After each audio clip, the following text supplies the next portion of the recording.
Hey, you did it. You found it. You found the podcast version of the show. It's Writer Radio. Here are the things you need to know. We stream live Monday through Friday, 10 a.m. to noon Eastern Time at writerradio.com. 2, you can find every episode on YouTube, youtube.com/@writerradio. We're on Spotify, same name, Writer Radio. We are on Twitter or X @BradWriter, BradRiter. We're on Instagram @Writer Radio. There's a group now, Writer Radio Facebook group. Go there, find that, follow that, like it, whatever you have to do. We've got a phone number. You can send texts, leave voicemail, 716-288-5246. Email, bradwriter@gmail.com. You don't need to memorize this. It can all be found at writerradio.com. That's the hub. But those are the places. Thanks for listening. Please tell a friend. Please share. That's how we grow. Glad to have you on board to the podcast version of Writer Radio. I guess it's happened casually, but I've adopted a very rock and roll-like way to start the show. Because the show starts at 10. I advertise, not advertise, but promote. I say the show is going to start at 10. So unlike a TV station or a radio station or whatever, if I say 10, the show's at 10, there better be something at 10. If you tune in and there's nothing there, you're like, I don't know, it's not working, I got to go away. So I want to make sure that, and you want to be on before 10, because I don't want people to try. Everybody tries to tune in at exactly 10 because that's when the show starts. That doesn't make any sense. So the move, it seems to me anyway, is to somewhere, by like 5 to 10, have something playing, some sort of audio. So that when you click on, you're like, oh, it is streaming, it's up and running, it's happening. And sometimes it's like 9:45, and I'm ready. Like, I'll just play 20 minutes of music, and then I'll start talking. But I want to always give people a little bit of a chance to arrive, and it feels not unlike a concert. You go to see a band. I saw the Killers the other night. You go see the Killers, and the expectation is they're going to play at 9, right? Like, that's the guess. We knew it was like doors at 6:30, show at 8 o'clock, assume Killers at 9, something like that. But like, let's say you're going to see a comedian, and the plan is the show is going to start at 8 o'clock. Well, you want to be in your seat before 8 o'clock, and then at 8 o'clock, you want some indication that you're in the right place. So that's what the music is for. And you think about going to see a band. I'll use Guns N' Roses as the example, because there were times you go see GNR, and they're supposed to play at 9, and they play at 9:04. And then there are other times you're supposed to see GNR at 9, and they play at 1:30 in the morning. And it was all based on, probably Axl, but like, it's based on what's going on behind the scenes that you can't see. What just happened there, it was fully my intention to begin the show at like 10:02 or 10:03, but it was at about 10:01 that I remembered my wife leaving this morning and saying, don't forget to feed them. Now, of the 3 kids, as of 8 minutes ago, only one is awake. It's the little guy. He's never slept later than me, I don't think, in a single day in my life. Like, he just is up. He's just hanging out watching TV. He's doing nothing. He's watching baseball highlights. But he's up, and I remembered at like 10:01 my wife saying, don't forget to feed them. Now, the other 2, no problem. They'll just do whatever.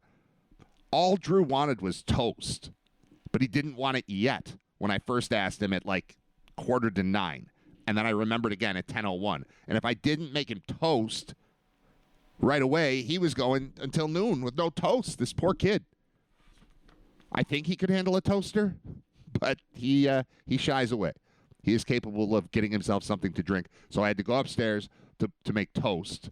And this might be the first time in the history of the world that somebody played the song For Those About to Rock, We Salute You by AC/DC, strictly for the purpose of stalling to make toast. But I do understand how it happens in the rock and roll world, that sometimes the show starts right away, and sometimes it doesn't because the bass player's pants ripped, or the drummer, he's got a bathroom issue, or whatever it is. You never know.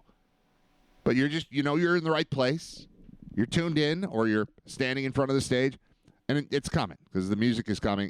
Even talked about the concert the other night. I hear songs leading up to a band. I'm like, oh, this sounds like the one that they would play right before they come on stage. And it might be. But then they add another one. And the plan might have been the first song. Like, for me, the plan was to use Buried Alive, which is that crazy little instrumental thing. Doom, doo, doom, doo, doo, doom, doo, doom, doo, doo, doo. I love that as an open to the show. Like just that, and then the stupid fanfare horn, which I'm thinking about getting rid of. I like it, sort of, but I'm getting annoyed by it. This thing. Do we like this? Oh, you can't even hear it right now. Hold on. Do you like this thing or not? As an announcement that, like, the show's about to be live again? I like the concept, but I don't know that we need that thing. I'm not sure. Let me know in the chat if you're interested. Good. Is this a good or a bad sound? We like Kermit, right? Welcome to the morning meeting, everybody. Or should I say the whenever you decide to show up meeting? I like that. And then I think I like this a lot. I can't get enough of my favorite part. I'll show you my favorite part. You get this, right? This is Rapper's Delight as done by the Swedish Chef from the Muppets. The punchline to me is the word hello that comes out. Hello. It's coming here.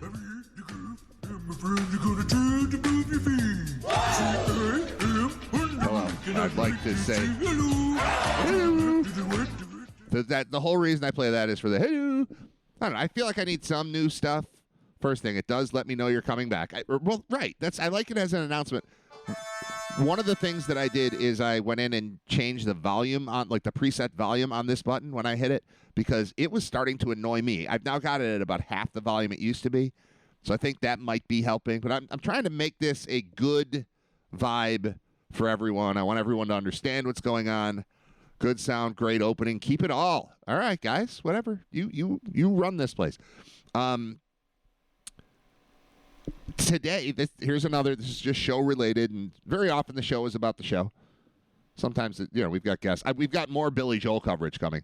Brian Wolff is our good friend. He used to be a part of our UB football crew, and he moved a few years ago. He lives in Connecticut now, but he still follows along. But as I'm talking about the Billy Joel documentary with Scott Wilson and Paul Peck and John Fuller, like, we used to hang out with one other guy all the time, and it was Brian Wolff, and he's the Billy Joel guy.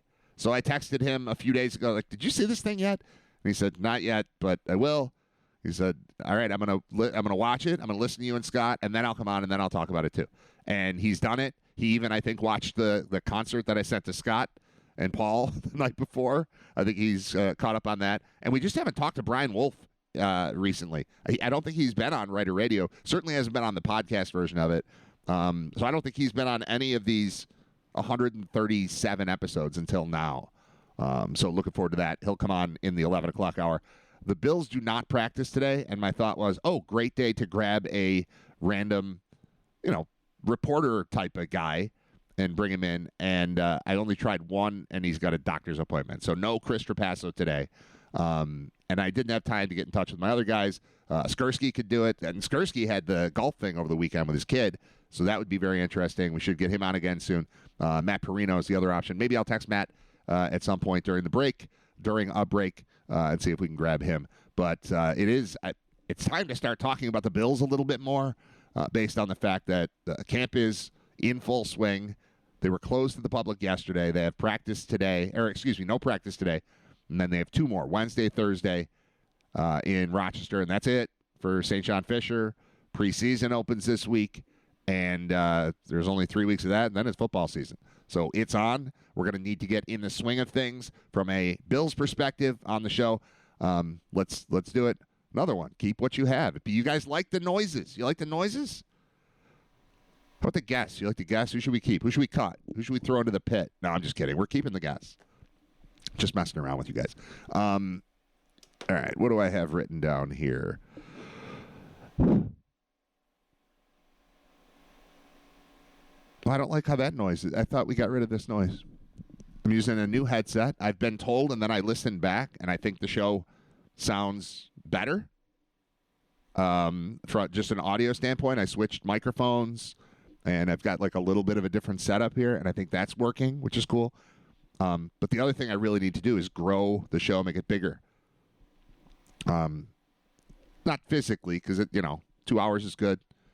It's just me. I'll keep bringing guests on and that sort of thing. But I'm improving it technologically, and I'm trying to grow the listening base, because there's no reason that 15 people listening can't become 30 people listening, can't become 100 people listening, and then you got something. I'm not looking to take over the world, but I'm kind of looking to take over the world. There's no reason that we can't do it. It's just a matter of getting people to tune in. What's interesting is, so yesterday I decided, and I talked about this on yesterday's show, that over the weekend I started working on a lot of the technology. You might notice there's a different logo. You might have, if you're a friend of mine in real life, you might have received a Facebook invitation to join the Writer Radio group on there, whatever. I decided one of the things I had to do was utilize the social media presence that I have just as a person and try to grow that into a Writer Radio social media presence. And my thought was, I should do a Facebook group. Like, I'm in all these different Facebook groups, and there's like a band I'm not even thinking about, but they keep popping up because they put something out, and I joined their thing. I was like, oh yeah, that's right. I do love Afghan Wigs. Whatever. Oh, Faith No More. That's right. I hadn't thought about them today. So I decided I'm going to start a Facebook group. I went in to start a Facebook group, realized I did this before. I've done this before, but I closed it because I didn't have a show. So there was already a Facebook group called Writer Radio that I just reactivated yesterday. And I would welcome you if you are a listener who isn't like a real life friend of mine or a Facebook friend of mine. Look for the Facebook group, Writer Radio, and sign on there. The intention is to really just get the word out there that the show is live, and then get the word out there that the podcast exists. And it's a pretty simple concept to just amplify my voice. And I did like a zillion, you can go in to Facebook and or invite all these people to like it. And I spent yesterday just watching the numbers grow and grow and grow. It doesn't mean that people are going to listen or care at all about any individual broadcast that happens. It just means there are more potential people to notice that this exists and potentially tune in. But I think we doubled. I was at like 200 followers before I started inviting people yesterday, and it's at 425. So that's something. 425 followers on the Writer Radio Facebook page. I'm not going to dwell on those numbers, but they help. Like just building up a little bit here and a little bit there. Like I have an Instagram account, and it's just Writer Radio is the name of the account. I very rarely use it. I've probably posted 30 times ever in 8 years or something on Instagram, but it's there. So why don't I utilize it? So that's kind of the stuff we're working on in making this thing grow. And again, this refers, or excuse me, some of this kind of falls on you to be my henchman / spokesman / sharers in a sort of guerrilla viral type of way. Viral's the wrong word, but like boots on the ground. If you're listening and you know about the show, I can't tell everyone, I can't spend every minute of every day saying, I need you to tune into this show. But if every one of you mentions it every now and then to someone, and then they all mention it to someone, we can get somewhere. And that's all I got. Like that's what I'm looking for out of you. I'm gonna give you little assignments and hope that you help. If you don't, that's fine too. But hey, what can I do to make sure that this show continues to exist? Well, I could tell someone about it. Like that's it. Tell him about it. Tell someone about it. All right. Get Bulldog on. That's a good idea too. I'm gonna during the next song, I'll text Bulldog. I should have Bulldog on. I don't know why I haven't had Bulldog on yet. It's a great point.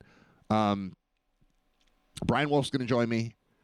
I told him, yes, I'm bringing you on because you're the biggest Billy Joel fan I know, and we're in this like Billy Joel obsessed couple of weeks here on the show thanks to the documentary. It's called And So It Goes. It's on Max. It's 5 hours long. It's 2 parts. Each one is 2.5 hours. I know that sounds daunting. It will fly. You'll be fine. Plan on watching it for a week if you want. Spread it out. You want to do an hour a night for a week? For 5 days, whatever. That's fine. I don't think you will. I think you'll stay up and watch at least the first full episode, despite turning on TV when you're tired. Going, all right, what am I going to do today while I fall asleep? You're going to watch this. You're going to love it. I will say, hold on. The first night that I tried to watch the Billy Joel thing, I was way too tired, and I made it like 12 minutes. But in that 12 minutes, I knew that I needed to get back to it the next night. And then the next night, I watched 5 hours of it. So I went 12 minutes the first time, and then I had to start over because 12 minutes being absorbed into my brain as I was falling asleep was not going to cut it. I couldn't find the spot where I exactly drifted out, so I started over. It was well worth the repeat of the 12 minutes to get it right from the start and go from there. Again, highly recommend. I can't believe how much of the show has been dedicated to this particular documentary, but it's what's on my mind. This is what happens in the baseball gap, man. We did have a tryout yesterday.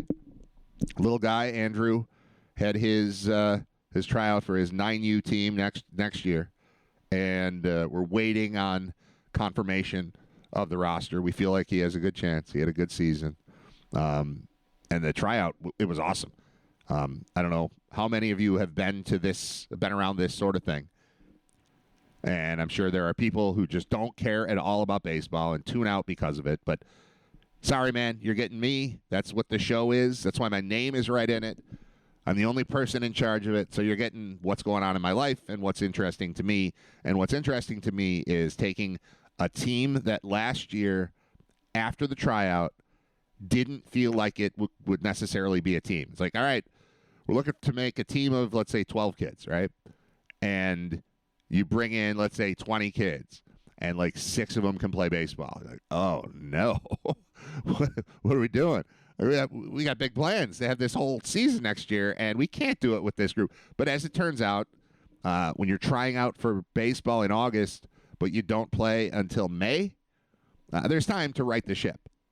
So it started pretty slowly last year in putting the team together. And this time, it's not slow at all. It's looking around going, all right, there's a major difference between how are we going to put a team together and how are we going to tell some of these kids who clearly can play that they're not going to be on this team. And the jump in 1 year on this team in just talent level and competition level is awesome. And it's still just a friendly little bunch of 9-year-olds playing, but it's a bunch of 9-year-olds that can play. Like there are good kids who are not going to make this team, and fingers crossed that my kid's not one of them. But it was nice. It was nice to see the growth of the program. I'm very big into the league. I'm sure that anyone who's listened regularly understands. I'm on the executive board of the Little League itself, but then in addition to the league, we are putting out these travel teams, and my kids play on them. They try out for them. They've been playing on them for the last couple of years. Again, fingers crossed that things keep going well.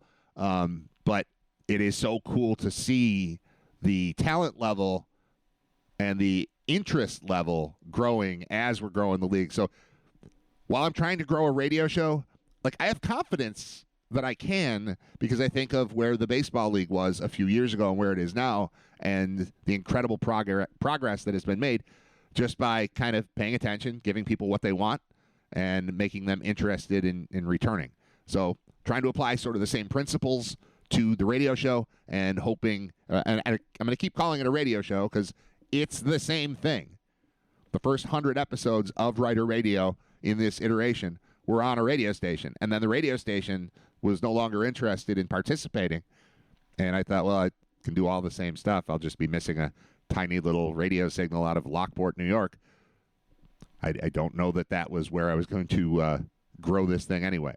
So it was nice at the time to have a place to go to. And I do miss that. I miss the drive, but not so much that I'm going to get up in the morning and go drive around for half an hour to come back here to start the show.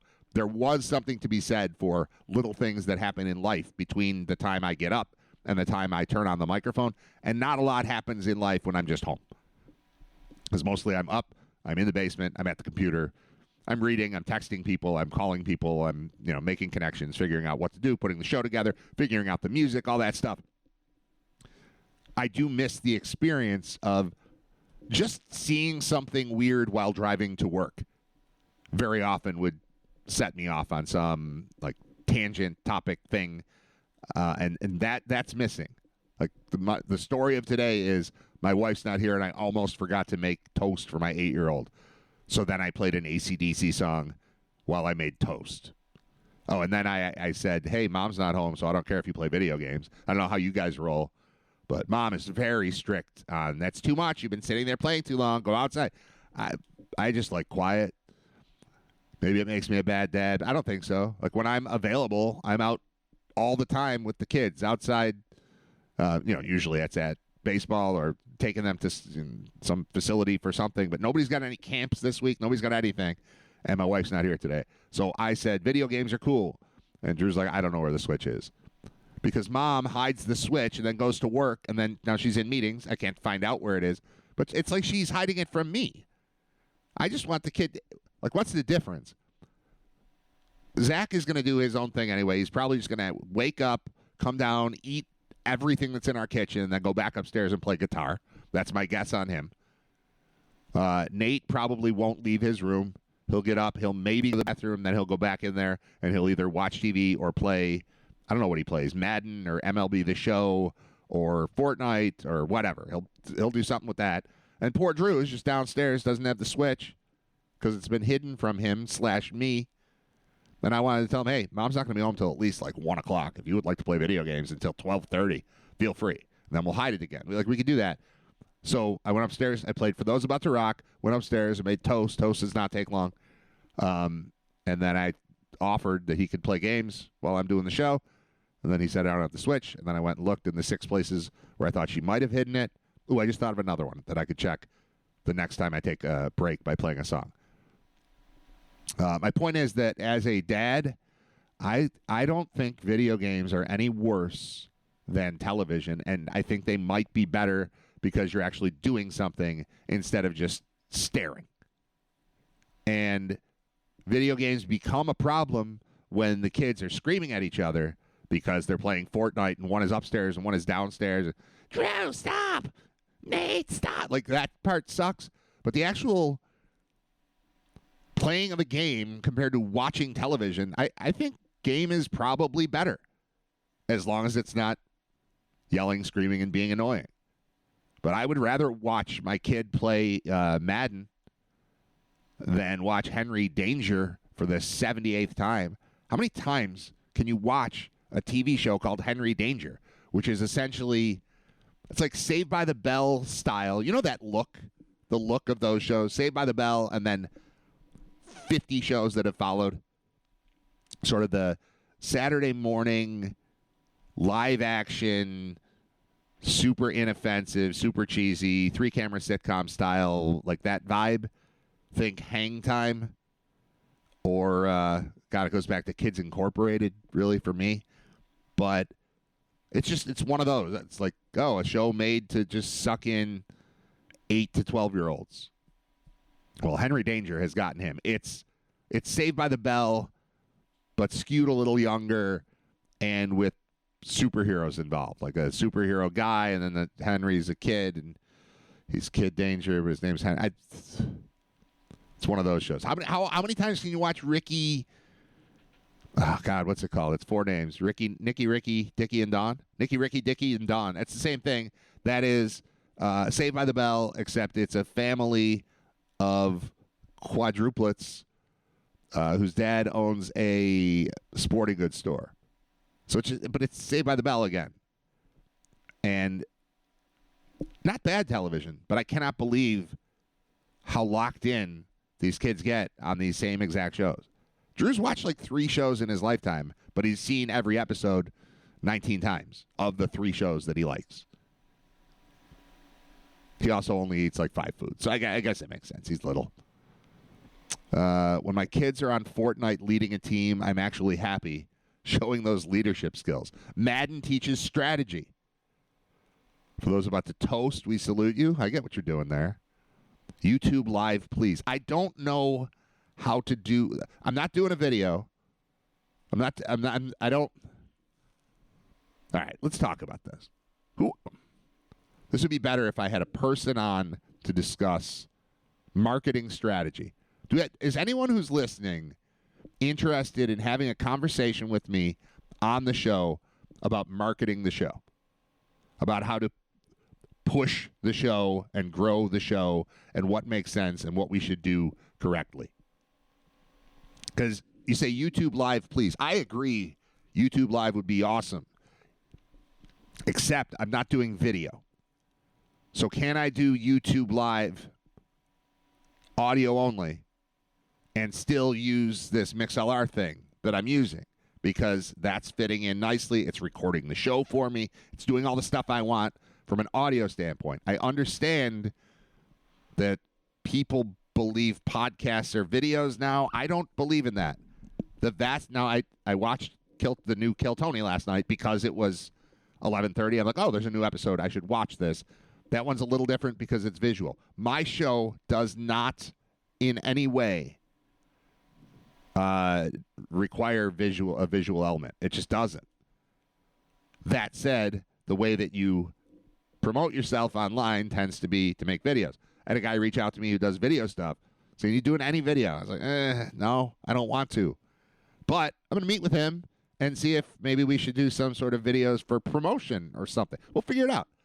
But I'm open to all suggestions about how to massively increase the size of the show because it's good enough. I listen to so many podcasts and radio shows and all this stuff.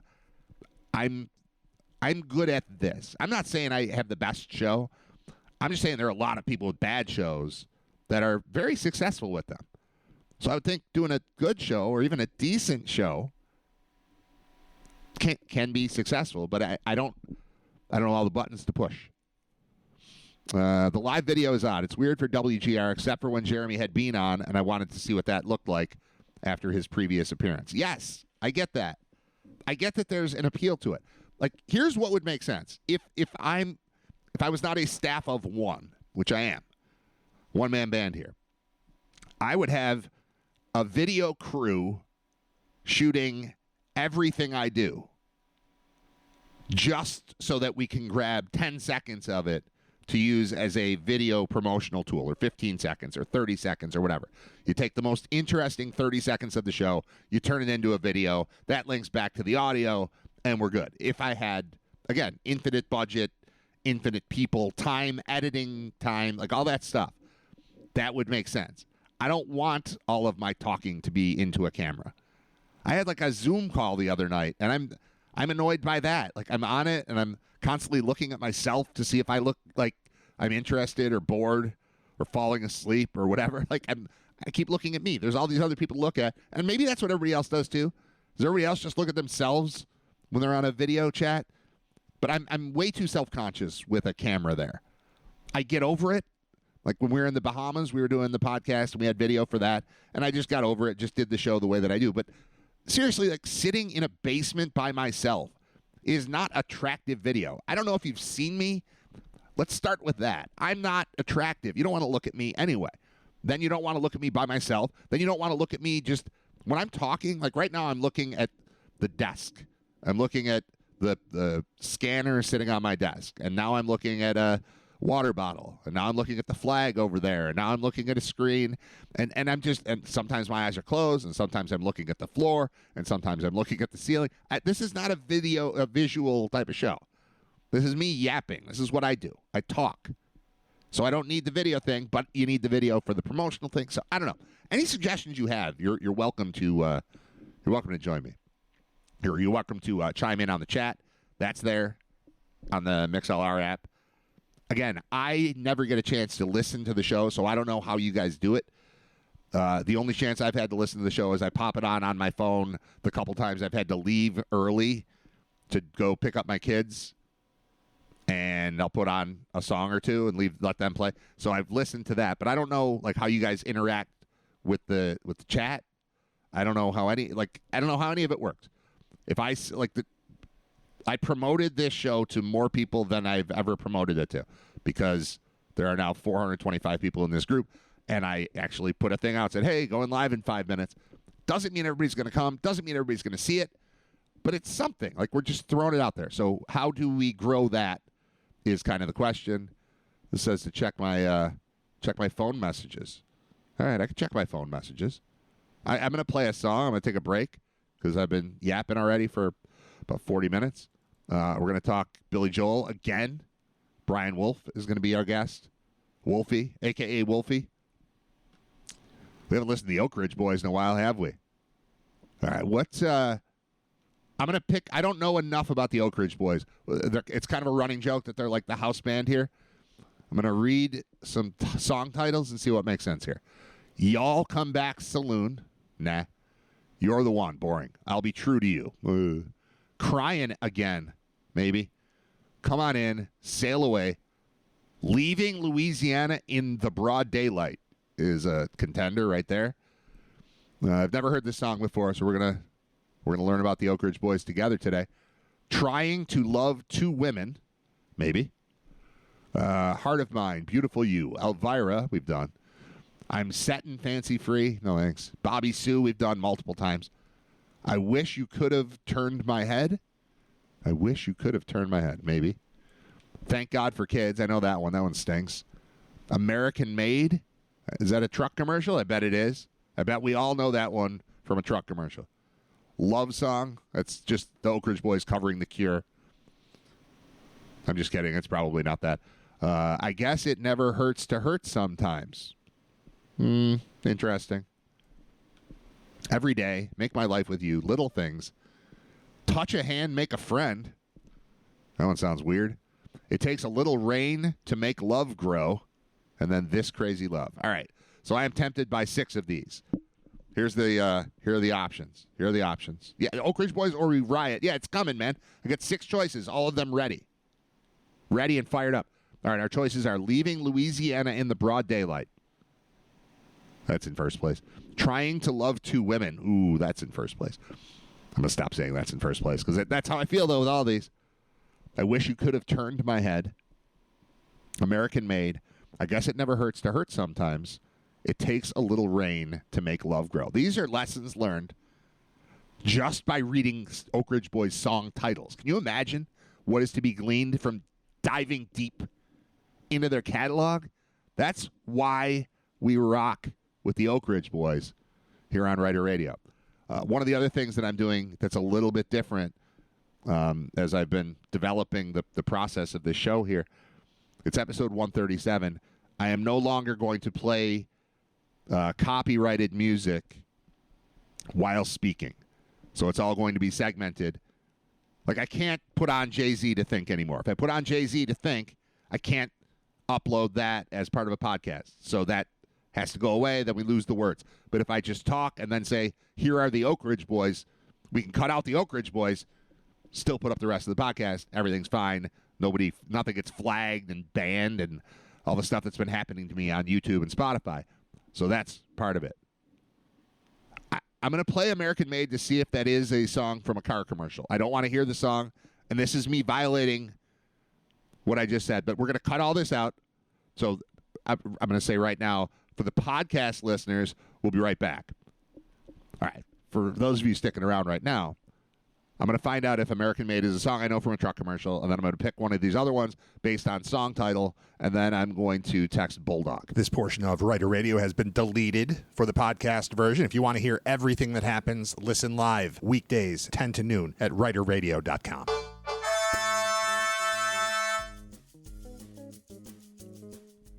I was tempted to just keep rolling with the music right into a Billy Joel song. And then during the Billy Joel song, I would call Brian Wolff, and then he would come on, and we would talk about the Billy Joel documentary, because that's what this show has become. Like, there's some sports stuff, there's some newsy stuff, there's some, updates on my life and what's going on here, some stuff just about the show itself and growing the show and how do we do that, and then the music stuff, and, the Oak Ridge Boys are omnipresent, and, there's all this stuff, but the Billy Joel documentary has become a thing that needs to be discussed as often as possible. And biggest Billy Joel fan I know is Brian Wolff, a.k.a. Wolfie, our good friend who used to be part of our team at UB, is no longer with us. He's no longer here. He's with us. He's alive, but he's in Connecticut. He's hanging out doing. I picture him at. We'll talk to him about his job. I picture him on the set of Parks and Recreation. Like, I don't know exactly what he does, but it's something with the town or the village or it sounds like Parks and Rec to me. So we're going to find out what Wolfie's up to. He used to be in the super exciting world of Division I athletics, and now he's in this less exciting world of hanging out in Connecticut. I think with Ron Swanson, I'm not positive what he does, but we'll find out. We'll find out what's up with Wolfie, and he will have opinions on the Billy Joel. I'm sure he just loved it too, like everybody else, but observations from this thing. He's a massive fan and still took a ton out of watching this thing and has become obsessed with it, just like a handful of the rest of us who just keep talking about it. So if you're hearing us constantly talking about this thing, and you're like, but I don't like Billy Joel. Do you understand why we're doing this? We're doing this to make you watch it, because the second you watch it, you'll understand why we can't stop talking about it. Or you won't. You'll think I'm an idiot. But that could happen anyway. That happens a lot. I get that a lot. I was talking about like the various songs and sounds we use for the show, the fanfare brass. This is the one that's controversial to me, because I am starting to find it annoying, this thing. But we've used it to signify, hey, heads up, pay attention. We're about to go live. It's not a song anymore. It's not a recorded segment. It's not the lead into the show. We're going. Here it comes. And that's what it means. And I keep it in the top left corner of my little palette thing. It's called the soundboard. It's right at the top. And I guess people like it. I think it's getting annoying, but we'll stick with it. Just making sure.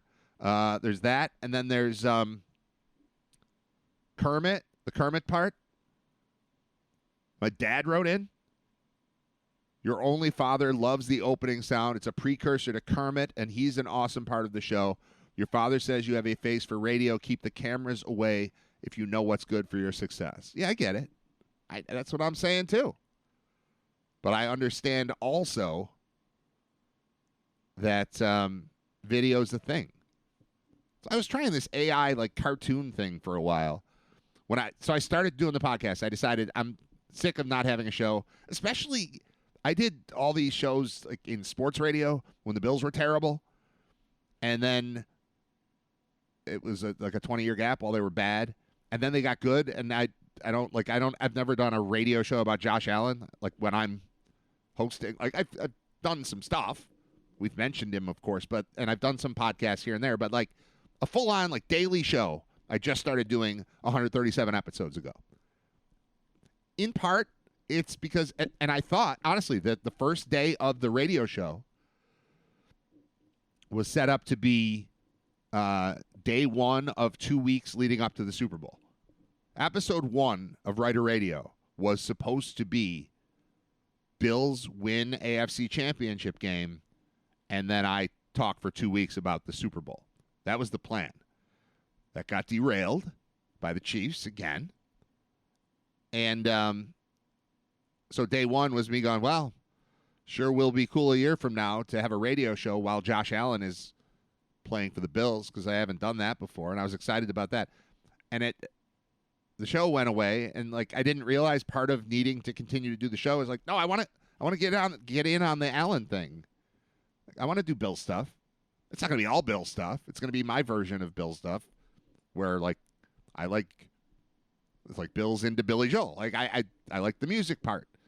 You can't necessarily do that elsewhere. So like an independent version of like, hey, here's a show focused in Buffalo that recognizes the Bills exist, recognizes the Bulls exist, probably won't recognize the Sabres exist unless they prove to be worthy of our attention again. But I still get to do all the stuff that I want. So that like I'm excited about the football aspect of it. And then today I was like, all right, well, the show starts tonight. The Hard Knocks. Tonight is the debut of Hard Knocks. So I think with no baseball, I get to go to trivia tonight. And then after trivia, come home and watch Hard Knocks. Which, I mean, that's a hell of a day right there.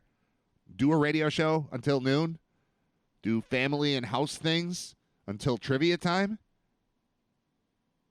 And then come back and watch Hard Knocks. I mean, that's a hell of a day. That's quite the Tuesday.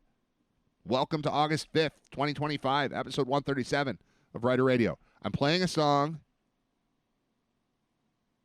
and then coming back with Brian Wolff, a.k.a. Wolfie. He's our boy. It should be a Billy Joel song, right? 3.5-minute Billy Joel song. Yep. Okay. This is one we discussed. And maybe it'll, when Scott was on, I discussed this one. And maybe it'll come up again with Wolfie. We'll see where he goes with it. We continue with our wall-to-wall coverage of the Billy Joel documentary as we continue in just a moment. Episode 137, it's Writer Radio. Brian Wolff is next. Here's Billy. This portion of Writer Radio has been deleted for the podcast version. If you want to hear everything that happens, listen live weekdays 10 to noon at writerradio.com. We have continuing coverage of a Billy Joel documentary that came out like 2 weeks ago. I can't stop talking about it, thinking about it, having people on to talk about it. And then I remembered how much of a fan Brian Wolff is. Brian is our former colleague at the University of Buffalo Athletics and still our good friend. But we're treating this like wall-to-wall coverage like we're covering an election or, I don't know, it's breaking news. Breaking news. Breaking news, there's a documentary about Billy Joel. And we go to our senior Billy Joel correspondent live in Connecticut, I believe. It's Brian Wolff. First off, what's up, Wolfie? How are you, man? I'm doing good. You know, it's just enjoying the summer. And as you mentioned, you know, can't stop, watching Billy Joel and, you know, like you've been doing and I've been doing, just kind of going back through YouTube and just kind of reliving, you know, what's been an amazing career. You have been very vocal. Of all the people in my life, I would say, you know, there are a few people I know that hate Billy Joel. And then there are most people who I like Billy Joel. And then there's I love Billy Joel. And you're like number one on my list of the super fans. And I never have disagreed. Like, you've heard me disagree with people. You've heard me talk about Springsteen with Paul and John, who love Springsteen. And I like Springsteen and I respect Springsteen, but I've got some problems there. I've never had a single problem with Billy Joel, and then I watched this documentary, and I almost feel bad that I have not been as vocally appreciative of his career as you have been. Like, I'm impressed that you've seen this the whole time, but still, 5 hours of that had to teach you things you didn't know, right? Yeah, well, I mean, look, when you're born on Long Island, it's kind of, ingrained in your DNA that, Billy Joel is probably like the first thing you listen to, after like Sesame Street and Mr. Rogers when you're growing up. So, I've been listening to Billy Joel since, I was a little kid, but I don't even think I really fully appreciated what it took him to get to the level that he's at now. And, in the 90s when, things weren't going so well and maybe, he took a little bit of a break, you didn't really realize what you were missing. And now you have a guy who is just selling, he's making a comeback. I mean, it's like almost like he's like a new artist now, but without new songs. And he's just selling out arenas and stadiums and ballparks and traveling the world. And I mean, I don't know what other artist you can say can still do that with someone who's only wrote like one song in the last 25 years. Yeah, right. I mean, nothing has happened since River of Dreams from like a pop standpoint, but he decided he didn't want to write anymore. He didn't want to write pop music anymore, and he wanted to just tour, and I get it. I guess the number one takeaway for me from that documentary, and you can react to this and tell me what you took away from it. The number one thing to me is that even any song that I thought of as a throwaway kind of filler, this song isn't an important part of the Billy Joel canon. Every one of them means the world to him. He put everything he had into every one of those songs, and he was speaking so clearly and directly the entire time that he told us his life story, but it was hiding in plain sight. And I just didn't know how to interpret it. And now, even songs that weren't in the doc that I'm listening to, I'm like, oh, okay, I'm just taking everything more seriously, even poppy, kind of schlocky stuff. I still don't like We Didn't Start the Fire, but that's just a separate conversation. But other than that, every single song sounds so sincere to me when at times I thought he was kind of goofing around. No. Every story, he's telling a story in every one of them, even the ones that seemed like the leftovers. Yeah, no, I mean, I think you're dead on, and it was almost like he was, setting his future self up to be successful, which is kind of crazy to think. But you go ahead and you watch the documentary and you spend 5 hours on it, and then actually this past Sunday, we were driving down to my sister's for my niece's birthday party, and it was an hour and a half in the car or whatever. And I went to Amazon Music and turned on, the Billy Joel station. And it's like songs you've heard hundreds and hundreds and hundreds of times just kind of have a little bit of a new meaning, and you're picking out different lyrics and different words, and you're like, oh, that's what he was talking about in the documentary. Oh, I know what he was talking about now. And it's just you're hearing these songs in a different light, which is so crazy to think that of all the times I've heard these songs and seen him and all that I can still take these songs and learn something new about them. How many times have you seen Billy Joel? Because you've like, when I didn't even know he was on tour, you're like, I'm going to Pittsburgh tomorrow. Like things like that have been happening the entire time I've known you. So I've seen him 4 times. Okay. One was about in the early 90s. I don't remember the year, but maybe let's say 93. I saw him at in Nassau Coliseum with a friend of mine and his family. Then obviously, just like Billy, kind of took a little bit of a break. Never went to any. Well, I mean, there was supposed to be the show with Elton John in Buffalo, and that got canceled and all that, and I never went to that. And then in 2017, he was playing at Progressive Field in Cleveland, and so we shot out there and saw him. And then I saw him when he came to Highmark Stadium. And then I saw him in October of 2022 in Madison Square Garden, which is kind of like, it's like as many times as you've seen Billy Joel, I'm like, I haven't seen him until I see him at MSG. Yeah, so it's funny because he did that 100 show residency that was obviously documented in the film. But when you said Nassau Coliseum, that sounds more like a Billy Joel home game than even MSG. Like that's more like the club, like a little more inside. Like, no, we don't have to go there. We're Long Island. He's Long Island. I'm Long Island. That seems a little more, even more special. I guess maybe not, but you tell me. No, I mean, I think, it is. I mean, and it's hard for me to say because, I grew up a New York Rangers fan. So, I've always treated, whether I lived on Long Island and been closer to Nassau Coliseum, I've always treated MSG, I've always put it up there between the Rangers and the Knicks. So, for me to go to, what's considered the world's most famous arena is big, but I get what you're saying. And I think, that there definitely was that intimacy level of Nassau Coliseum and, kind of being that, maybe the stepchild, not always having top billing, which is something that, I think Billy Joel could totally relate to, especially early on, that he wasn't always getting the top billing, that he was fighting for everything that he had to do, which you could say so much for Nassau Coliseum and for the Islanders. I now want to just talk to you about Long Island. Would you mind being like a Long Island guy for me? I would like to explore because we're both sports guys. We're not in it the way that we used to be in it, but we care. I would like you to explain to me the difference between I want to know about the geography, like Nassau versus Suffolk, and also the sports fandom, the Knicks, Now it tends to be Knicks and Rangers go together, but that usually goes with Yankees. It's usually Mets, Islanders, Jets go together. Correct. And then I would assume the Knicks are predominant, and the Nets or whatever, because they were New Jersey, and that doesn't quite count. But so just give me a breakdown on this and how it is that you are split, because you're you tell me you're Mets, but you're. Yeah, I got Mets the Rangers. Mets. Like, what are you doing? I got the Mets, Jets, Rangers, Knicks. And I think part of that is what your parents and your family, were fans of before, and that I got a lot of that from my dad. But I was originally born in Queens, so I mean I wasn't always on Long Island. So I was born in Queens. All right, so there's the Mets. My parents lived in Queens, which obviously Queens and the Mets, kind of go hand in hand.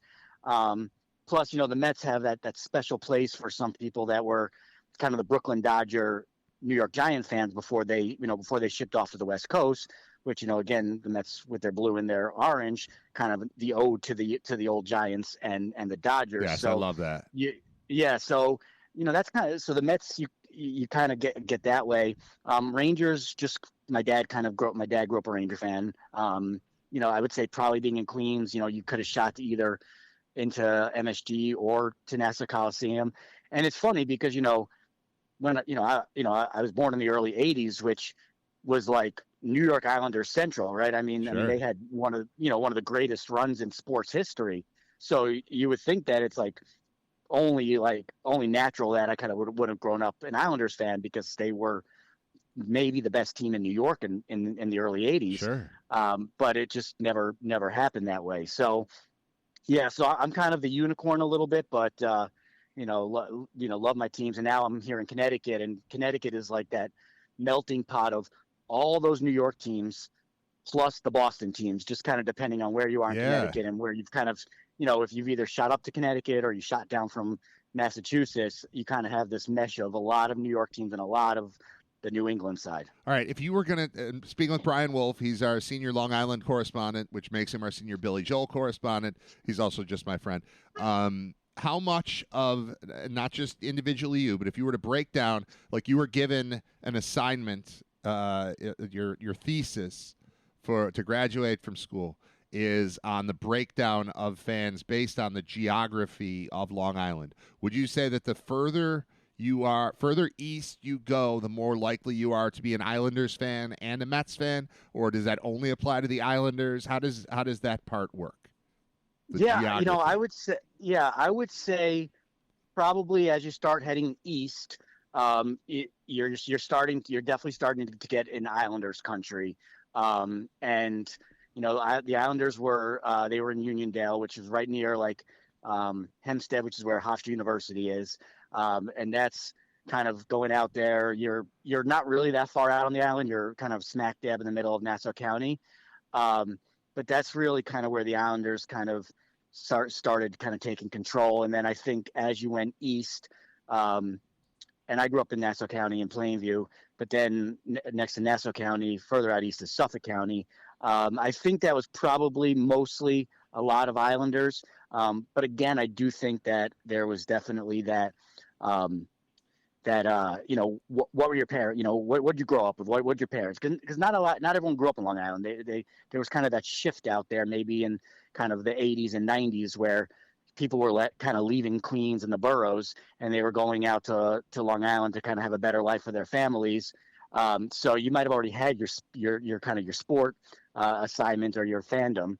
But I definitely think that the further you went out, you definitely became an Islander fan. But I also think part of it too was that the Islanders and the Mets, they were an easier ticket to get. So if you were just a young fan and you didn't have a lot of money, those were the easier games to get into. Okay. So whether you were a Mets fan or you weren't a Mets fan, like in the middle of the 90s, you can get into a Met game for less than $10.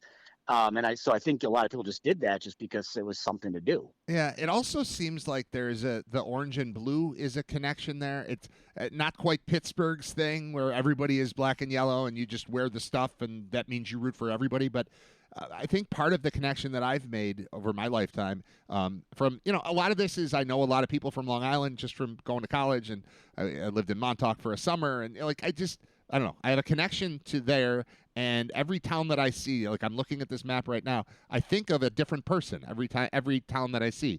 And I don't know, it feels like the colors helped meld it together in my mind. I don't know if it's reality or if it's just me. And then, just the Yankees thing, it seems like the closer you are to the city, the more likely you are to be a Yankees person.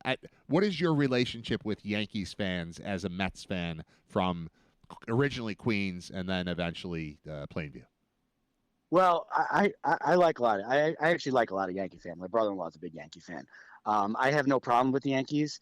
I'm just one of those people that I care about what the Mets are doing, and anything that can help the Mets win, I'm okay with. So, during interleague play, when the Yankees are playing a National League team, I'm going to root for the Yankees every single time. Okay. And there's so you people don't hate like, I think the Yankees and the Phillies were playing, a couple weeks ago, and you have some Met fans like, I'm never going to root for the Yankees. No, you want the Yankees to literally, you want them to sweep that series. You want them to sweep the series against the Braves. And I think that's where it's just like, you don't really think about it. You're just like, oh, I can't ever root for the Yankees. But I got a lot of friends that are Yankee fans. I got a lot of friends that are Giant fans and friends that are Islander fans. And living in Buffalo, I got a ton of friends that are Bills fans. And it's like, if my teams aren't going to win, why wouldn't I want my friends to be successful? That's how I feel. What about 1996? Did you find yourself rooting for the Yankees? The Mets were in a hole at the point, and the Yankees, it was like kind of it was interesting that they were back. I found myself, they had Dwight Gooden at the time, and that helped me. But in 96, I 100% rooted for the Yankees to win the World Series. I still feel dirty about it to this day, but they had this new shortstop that I immediately thought, I think that guy's going to be a Hall of Famer. And they had Dwight Gooden on the roster, and I was in college, and a bunch of my friends were Yankees fans, and I was in on them that year. Do you remember how you felt that year at age whatever you were, 12 or 13 or 14? Yeah, I was 13. Yeah. I mean, I can't say I remember exactly, but I'm pretty sure that I was probably hoping that the Yankees would win, because I feel like I just think that things would have been more fun at school the next day, right? Yes. I don't remember what my teacher was, but what if my teacher was a Yankee fan? You would probably would have gotten no homework for a month, or right? Pizza or cake or something. Yeah, so I mean, you definitely just find those things where you're like, oh, okay, New York's about to win, a World Series, like that's kind of cool. I don't. So I've always kind of, veered towards that, like, I mean, a championship in New York is a championship in New York, and like that's still pretty awesome. I mean, even in the Super Bowl, like when the Giants were really good with Eli Manning and stuff, it was like, all right, like that's cool. I mean, and I would say the Jets and the Giants probably have like the least of like a rivalry, because like they play each other once every, I don't know, 4 years or whatever. Right. But yeah, anytime any of those teams are successful, for me at least, I think it's pretty cool. All right. I don't know if I'm being set up here or not. I don't think I am, but I was told to ask Wolfie about Mastic as a family vacation destination. Do you have anything to say on that? Am I being set up? Is this a trick? Do you know what I'm talking about? It might be a trick. Like Mastic in Connecticut? Well, there's Mastic. I looked up. There's Mastic Beach in New York, on Long Island. It's in Brookhaven, in Suffolk County. Nothing. You got nothing here? I don't have it. Who's setting you up? I don't know. Just somebody listening who wrote in and said, "Ask Wolfie about Mastic as a family vacation destination." I googled it to see if there was some kind of. My family wouldn't have been there. I mean, if family destinations on Long Island. I mean, families go out into. They definitely go out all the way to the Hamptons and things of that nature, if you can afford it. But, there's a lot of like nice areas on Long Island that people can go out to. I haven't really been out to Long Island too much anymore, to be honest, because my parents moved to Connecticut. I have some cousins that are still out there, but. Hold on. Did your parents follow you to Connecticut? Did you move to Connecticut and then they came? Yeah. So we moved to, we moved to we moved right outside of Hartford. And then that's when we had the first baby coming. We had Charlie coming, and then my sister is she's just outside of White Plains in New York, in Mount Kisco. So my parents they moved to Newtown, Connecticut, and they're about 35 minutes from my sister and about 50 minutes from us. So that nice little sweet spot where they could kind of get to all their grandkids.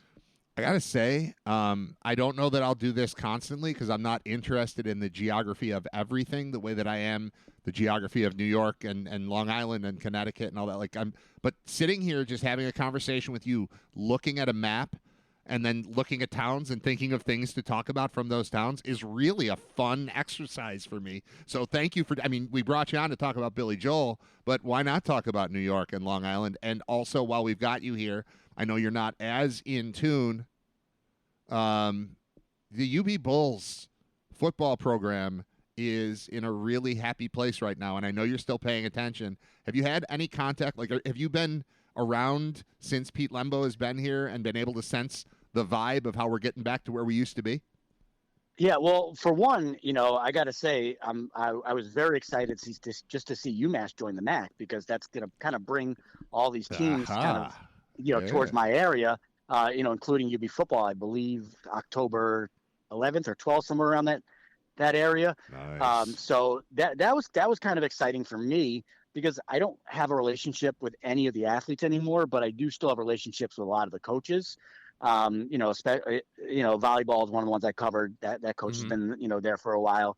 But with football, it's been really fun. It's been really fun to watch. And, I kind of watch it now, and part of this is kind of the portal, and part of this is just me not being around as much, but it's a lot harder to really relate to the newer athletes, but you can relate to the coaches, and there's nobody more relatable than Pete Lembo, right? I mean, that guy is like, he's the most relatable individual of all time. I mean, he had a tweet yesterday when he responded to I think it was to Jonah Bronstein's X tweet message about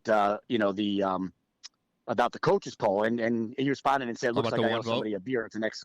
Yeah, it looks like Pete Lembo says it looks like I owe a coach a beer at the next coaches convention or something like that, right? Because he got the one vote. Yeah. And I'm like, that's funny, right? I mean, he understands. He's just funny, and doesn't take things too seriously. Loves the pop culture. I mean, I know John Fuller loves working with him, and it's fun to see someone that just cares about the program, cares for the success, and it makes it easier for me to continue to watch despite not really knowing the athletes anymore. Yeah. It's it's just a good vibe. You mentioned his love of pop culture. He came in, and within, I don't know, a day of him being here, Fuller's like, one of these days he will come to trivia with us. Now, it hasn't happened yet, and it probably won't now, because at the time he was living in a hotel. His family wasn't here yet. It's like, what else is he doing? He can come out on a Tuesday night and play trivia with us. But I just want you to know we are keeping up a proud tradition here with trivia. My kids have become involved in it, and when I first started, you were already on the trivia team. It was you and Fuller and Joe Kepler and various other people, and it still lives on, and we still think of you, and we still tag you in posts on Facebook when we win. So you're still on the team. You're still in our hearts, Wolfie. We miss you. Yeah, I think that is like one of the greatest things that was ever done. I mean, and Joe and his wife Caitlin, I mean, they were the ones that started it. I think they probably were just going to Applebee's for dinner one night, and all of a sudden, it was trivia, and then we got into it, and then we had Alex who used to work with us at one point get into it, and the tradition just kind of kept going. And I think we're at almost maybe 13 years now. I'll say we started that thing maybe close to 2012, and the fact that the trivia is still going strong. It was kind of started by former members of the UB athletic communication staff. I'm proud to see that it's still going. I'm proud to see that you're getting the youthful generation involved. Yeah. So they can keep the tradition going. Yeah, we're not there as frequently as we'd like because we're all busy with sports. But when we're there, we're still kind of killing it, man. And we've got an opportunity to go out there. I think we have a $30 or $20 gift card for tonight. So we'll be there, ready to kick some butt, and we'll do it in your name, Wolfie. We'll do it to honor you. I love it. The last thing.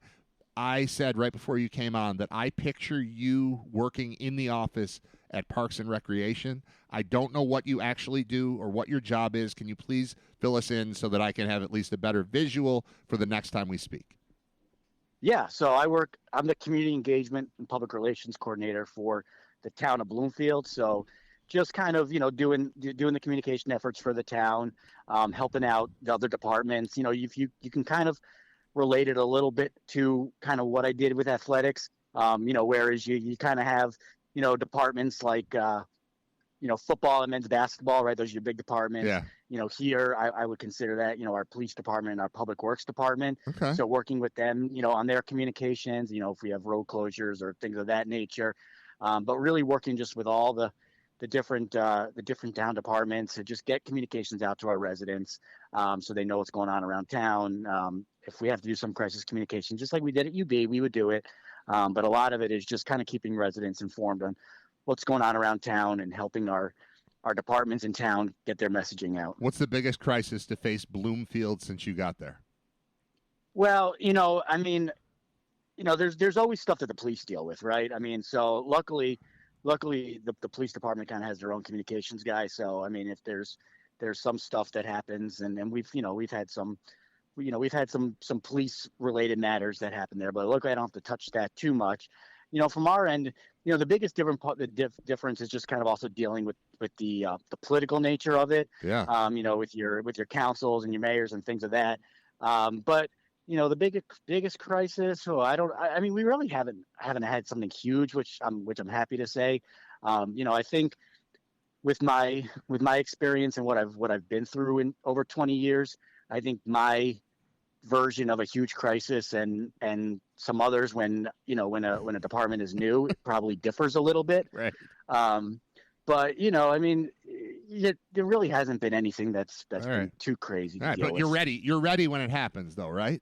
Oh, I'm ready. I'm Okay. ready. All I'm right. always ready. All right. Well, you keep your head on a swivel and keep Bloomfield safe for the rest of us, because we all want to come and visit you, and we want it to be a safe place to visit. So you're in charge of that. You keep it safe, and thank you for coming on, and let's talk again soon, because you're fun. Whenever you come up with a thing you feel like talking about, reach out to me, because it took this long for me to think, oh, I should have Wolfie on because Billy Joel made me think of you. But you think of stuff. You understand what we're doing here. We're just having fun. If you've got something to contribute, text me and then come on the show. I'm on. I'm in. I got it. And I got a message. It says, I was being a jerk. Mastic is awful. So, yes, we were being set up. It was a trick. We caught it. We nipped it in the bud. We're the fine. nice thing is I didn't fall for it. You It didn't. was great. Neither one of us did. That's because we're professionals. I We've been used doing my this for a long PR time. skills, and I flipped that around to talk about how great Long Island is. Yeah, you nailed it. You nailed it. That's why we keep you around, Wolfie. That's why you're a senior Long Island, New York, and Connecticut, and Billy Joel correspondent, or whatever it is. I'm not sure what your title is. It sounds like at this point I'm just your Northeast correspondent. Well, yeah, maybe. Whatever. It's fine. Yeah. It worked out well. All right. Thanks, dude. All right. Good to talk to you. We'll talk All right, to you man. soon. Have a good one. All right. It's Brian All right. Wolff. Brian Wolff is our good friend. He used to be in the athletics department and no longer is. He left for Connecticut for the bright lights of the big city of Bloomfield. We lost him to Bloomfield. Stuff like losing Northern Illinois to the Mountain West. I liked losing Northern Illinois to the Mountain West. I did not like losing Wolfie to Bloomfield. But here we are. I feel like we have to play Billy Joel again. I'm sorry for all the Billy Joel. If you hate Billy Joel, you know this is a rough couple weeks for you. We'll get over it. Something else will happen, and I'll become obsessed with someone else, something else, and then we'll just do a bunch of that. Sadly, all I have for Billy Joel in my files here is a very best of. So I've got only 34 songs from which to choose. So it's all hits. Like I like playing deep cuts, album tracks. But I don't have a lot of those readily available to me. But we haven't played Moving Out. And that's only 3.5 minutes long, so that's perfect. I'm going to play Moving Out and see what happens. Be right back. I am Brad Ryder. Thanks to Brian Wolff for joining us. It is Ryder Radio. This portion of Ryder Radio has been deleted for the podcast version. If you want to hear everything that happens, listen live weekdays 10 to noon at ryderradio.com. It worked. I got Bulldog on the phone. Chris Parker is joining me. We had a request for you, and I kind of just wanted to prove, if you want to request a guest, I'll see what I can do. And I've got some phone numbers. I got some pull. I got some the ability to swing this. What's up, man? How are you? I'm great. You know, my favorite thing about doing a radio show that's not on the radio anymore is that I can get all my radio friends on because there's nothing wrong with it. I was doing a show on a radio station. I wanted to talk to you. I can't. But I do a show at my house. I can talk to you. This is awesome. You probably could have. Yeah, that's true. I don't know. I might have had a meeting or something, but whatever. We could have pulled it off. Hey, I don't even know what I guess I'm excited to talk to you. I've been doing radio stuff for a long time, but I have not been doing like a daily show during a football season since Josh Allen has been here. And I just I'm kind of realizing okay, we're getting into a thing here because how long you went through the whole drought and it was just you and Mike sitting there forever. And I remember I was saying for years, people used to criticize WGR for being too negative. I said, well, we started as a sports station right after Home Run Throwback, and the Bills haven't made the playoffs since then. What do you expect out of people? And you don't hear that so much anymore about you guys being negative, do you? No. In fact, if anything, you know what I get more now is that I like Sean McDermott too much. Come on. Yeah, that's the most consistent critique is that I don't seem to recognize that the guy who dragged this team from a 17-year playoff drought to now 5 straight division titles is incompetent, so flawed and holding back Josh Allen. because of 13 seconds. Like, it's just, you know how it works. I do. Like, that judgment was made. He's wearing that like a scarlet letter. We said it right after the game, like, until they win a Super Bowl, this is going to be his defining moment, and it still is. And, almost none of that is entirely fair. I mean, it's grounded in reality that he blew it that day.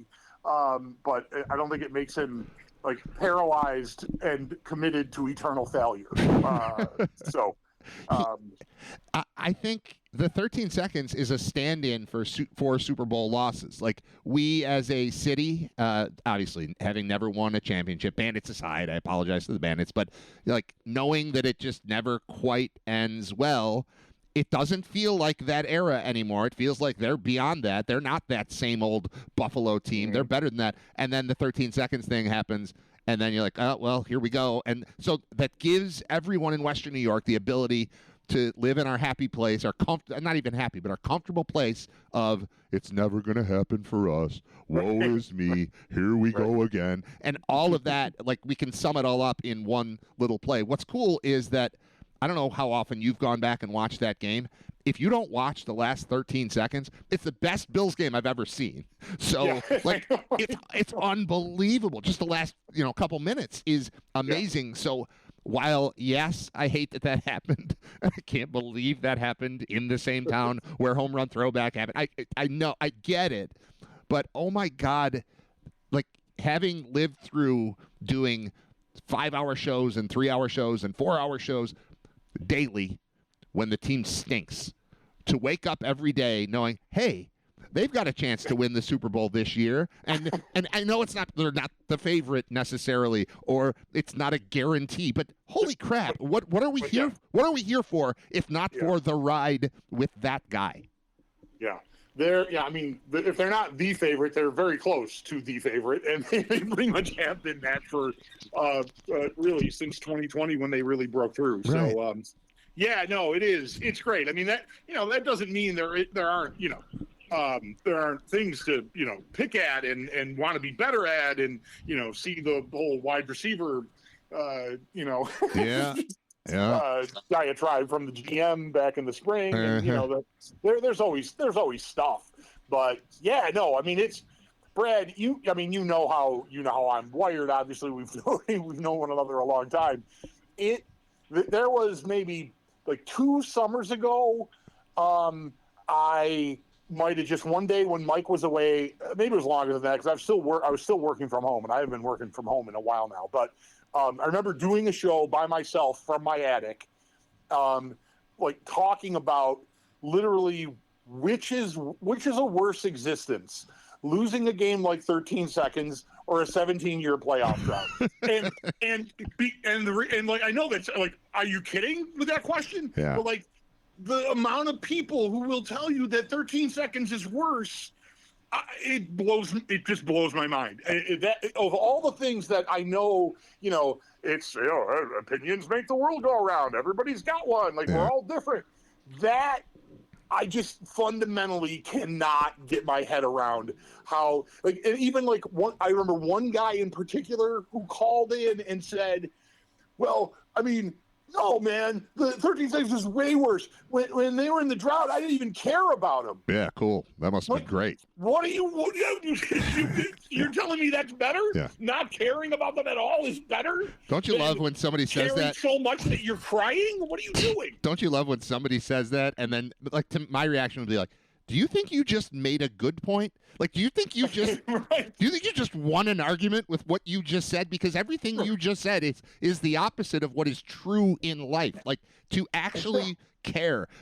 To me, and this has always been my argument about the losing 4 Super Bowls. They played in the maximum number of games that they could that year. My favorite thing about my football team is watching my football team play. My second favorite thing about my football team is making people who care about the sport have to talk about my team all the time. And that 2-week period leading up to the Super Bowl is more important to me than the Super Bowl. It's my team matters. And yes, they need to win, and I want it just as badly as everybody else does. But to me, the best case scenario is the Bills win the Super Bowl. And the second best case scenario is the Bills lose the Super Bowl. And then the third best is that they lose in the AFC Championship game. And then the fourth best is that they lose the round before that. what are we talking about? You get to the playoffs. The playoffs are the only thing that matters. It makes for a different vibe when it's August and you're on the air for 4 hours a day and you just mentally need to fast forward to January because that's all that's going to matter. But once the games get rolling, we get caught up in them, and they're fun, and we track it and all that. But, like, right now, I can't believe we have to wait, like, 20 games before the Super Bowl. I know. It is really challenging. But I agree. Like the last 3 years, I would say, we have talked in August, in July, about how, none of this is going to matter. I can't wait till the Bills beat the Chiefs again in November and I don't feel anything. And like all that sort. But you do feel it. Yeah. Like week to week, you feel it. Even though if you think you don't, you do. And, that's just how it goes. Well, look no further than the years when the team was bad and you get to the final month of the season, you're like, it's better if they lose. I'm like, yeah, okay, it is. On Monday, Tuesday, Wednesday, Thursday, Friday, and possibly even Saturday, it's better if they lose on Sunday. But once I get to Sunday and the Bills are dressed as the Bills and the Dolphins are dressed as the Dolphins, I'm not rooting for a higher draft pick in April. I'm rooting for the Dolphins to get smeared by the Bills. And then afterward, I will feel regret. And this won't be the first time that I do something and in the moment and then afterwards go, I really wish it would have gone a different way. Like that, I live that way. But I mean, what are we doing as sports fans if we're not involved and caring and rooting for our team and anticipating and all? I mean, that is the ride is the thing. And since Josh Allen set foot here, since Sean McDermott set foot here, the ride has been tremendous. I'm still waiting for the peak. We all are. And, so what? I don't know. I don't feel worse because they haven't won a Super Bowl. I feel great because they might win it this year, and that's the whole point is what might happen this year. If they win the Super Bowl this year, I feel like the next day all I'm going to be thinking about is winning the Super Bowl next year. So, like, I don't know. It doesn't matter that much. The ride is what matters. Yep. That's always been the case. It does the winning after all the losing does really challenge that intellectually. Like you have to sort of stay grounded in the moment. But the games do help do that. I think it's all the other stuff. It's all the talking around the games. Yeah, that can make that hard. Yeah, and as someone responsible for a lot of the talking, a ton of it, you do it all the time. I feel that quite deeply. Yeah. All right. So I'm glad you called me to make me talk about it some more. Yeah. Yeah, it's funny. Like when I think, hey, Chris is going to come on, the plan would be to talk about like what bands you've seen recently or whatever. Have you seen any bands recently? Because like I care more. Like that's the vibe here. I get to do that because nobody's telling me what to do. So like anything on your music front? I saw the Killers the other night. I don't know how you feel about the Killers. Do you have an opinion on the Killers before I tell you what happened? Do you have an opinion? I'm grateful to see so much of what I really liked about 80s post-punk and new wave packaged into a band that people half my age seem to really love. Okay. It did not occur to me until I'm going to the show on Saturday, this past Saturday, and I'm sitting around and I've got like 2 hours to kill and I'm just kind of cleaning and doing house stuff. And I had this overwhelming urge to listen to The Cars. And I listened to The Car, and it's like 2 or 3 songs in. I was like, wait a minute. What's going on here? There's clearly a connection. Like, I've made a connection to Cheap Trick already. I've made a connection to The Smiths already with this band, The Killers, that I like but don't love. But my wife really likes them, and her friend, and I was like, yeah, I'll go see them. Like, I don't have anything against them. But it was the day of the show that my subconscious made me listen to The Cars.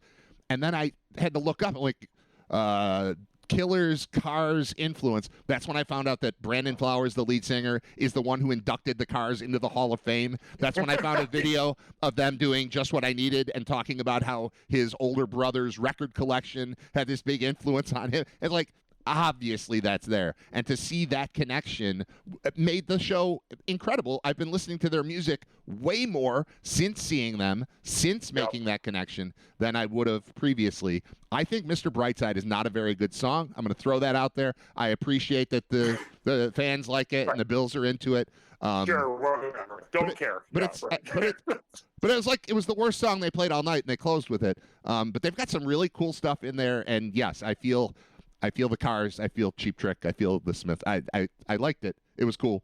That was my musical. Oh, and there was a Talking Heads. They came out the first song they played in the encore. I'm like, this sounds exactly like a Talking Heads thing. Like, nope, now it sounds like the Bee Gees. Like, I really appreciate them channeling those influences into one thing, and I didn't pick up on it until I saw it. But I love that. This is why we're friends. You knew that already. I just discovered it, but it happens. You know, different timelines for different people, despite the fact that we've got a lot of similar taste.